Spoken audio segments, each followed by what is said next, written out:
ഇങ്ങനെ ഒരു വാർത്ത നിങ്ങളുടെ സ്ഥാപനത്തെക്കുറിച്ച് വരാതിരിക്കട്ടെ.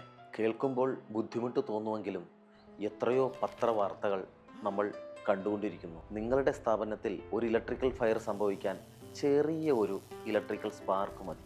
ഇത് നിങ്ങളുടെ സ്ഥാപനത്തിൽ ഉണ്ടാകാതിരിക്കാൻ ഞാൻ പറയുന്ന 5 കാര്യങ്ങൾ നിങ്ങൾ ശ്രദ്ധിച്ചാൽ മതിയാവും.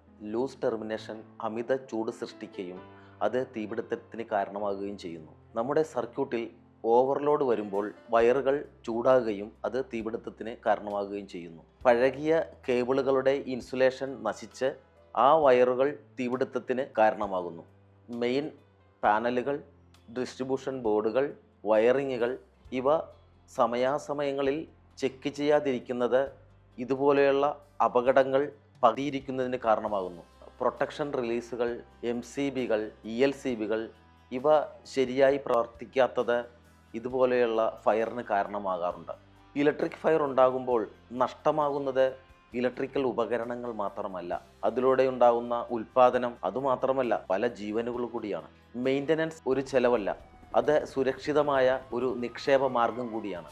നിങ്ങളുടെ സ്ഥാപനത്തിലെ ഇലക്ട്രിക്കൽ സിസ്റ്റം പ്രിവെൻറ്റീവ് മെയിൻ്റനൻസ് ചെയ്യാൻ ആഗ്രഹിക്കുന്നുണ്ടെങ്കിൽ ഉറപ്പായും ഞങ്ങളെ സമീപിക്കാവുന്നതാണ്.